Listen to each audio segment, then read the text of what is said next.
Hello guys, Brian James here, and I just want to ask you guys a simple question. Um, if you could just answer down below in the comments. Now, watch the full video before you answer, because it's going to have some of the details on how you answer. As you can see, the question on your screen. This is something I've been thinking about. I think I might want to give this a try. I've never done this before. But if we do a Season 2 of the Jello Cup, which that's going to be the only series we would run for a Season 2, keep in mind the Straight Talk series is no more. And obviously Tyrac Truck series has been done for ages now. Would you like to see the Cup roster expand beyond 40 drivers? Now keep in mind, only 40 are still going to race if you ask, or if this does happen. What will happen is that, unfortunately, some drivers may miss a race. I'm going to go into the details now. So pretty much as you see, if yes, the Cup field will still only be about 40 drivers each race. Due to the points, how they are, and some of the tracks can only fit 40 drivers.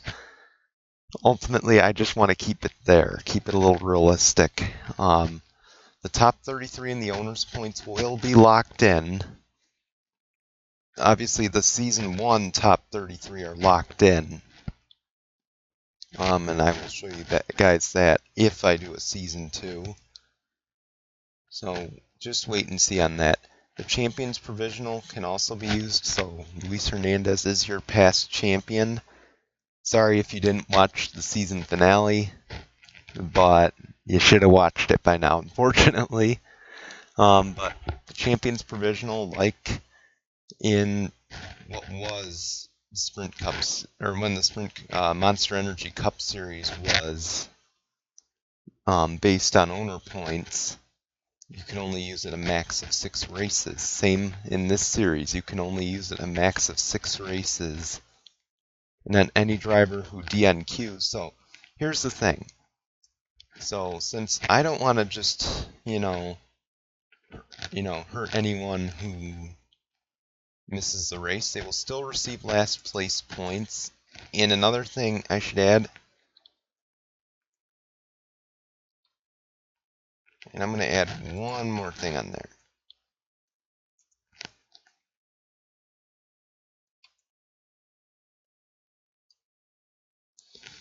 Alright. So there we go. So you're chase eligible. You basically, like I said, all the drivers who sign up would be full-time and would remain chase eligible, pending that they follow the rules of the series.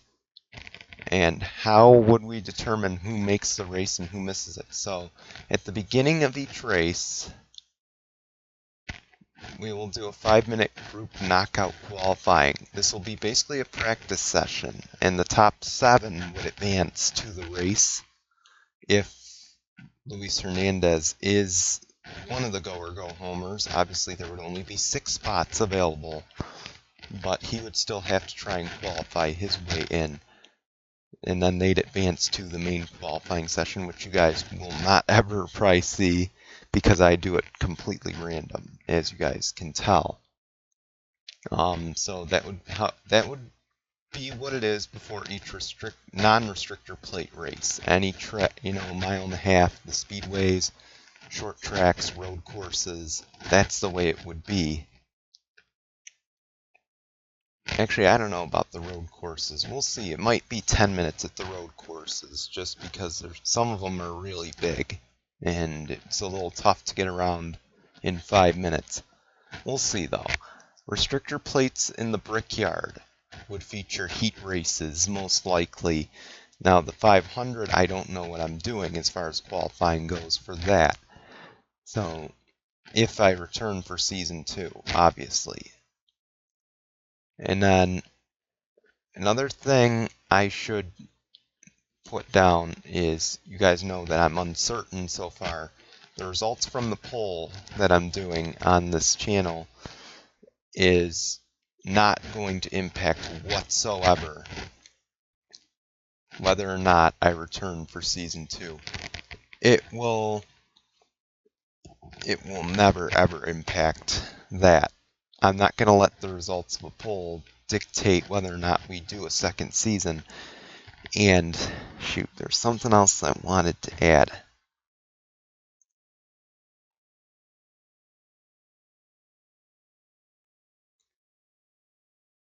Let's see. So yeah, the results from the poll are not going to impact whether or not I will return for Season 2.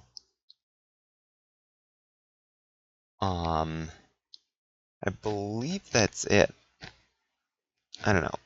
When I think of it, if I think of it before I upload the video, I'll put it in the comments, if anything. But, oh, yeah, now I remember. All you gotta do is just comment below. Just basically yes or no. And why, pretty much. Now, I don't want to see anything like, you should do a custom series. I'm asking one question and one question only. This series is not a custom series. I've had to tell one person that this week. I've had to tell a couple people in the past that it's not going to be a custom series. It's just with everyone wanting to run their own custom paint schemes, it's gonna put too much in the game ultimately. Because some people have maybe one paint scheme and others will have hundreds, and I can't run, I don't think it's fair to everyone if, you send me like 30 different paint schemes and I only run like one or two. And it's just, there are other reasons behind it too. So anyway, but yeah, just comment below yes or no. Once again, here's the question. If we do a Season 2 of Jello Cup, would you like to see the Cup roster expand beyond 40 drivers? And then yes or no, and why you think it should or should not happen. Simple question, guys. I cannot wait to see your answers. I'm gonna keep this poll going. It's April 25th. I'm thinking February. What am I thinking? Oh my gosh. So what I'm thinking is I will keep the poll open till for a couple weeks, maybe 3, till I start seeing the general results. If I start seeing like no comments and stuff after a while, I might say, no. Or, oh yes, we'll see though. I will see you guys on June 3rd for sure. That is when I'm going to be making the announcement, and we will know the details of the Jello Cup and the future on this channel. Hope you'll tune in. Anyway, thanks again. Can't wait to hear your opinions. Goodbye, everyone.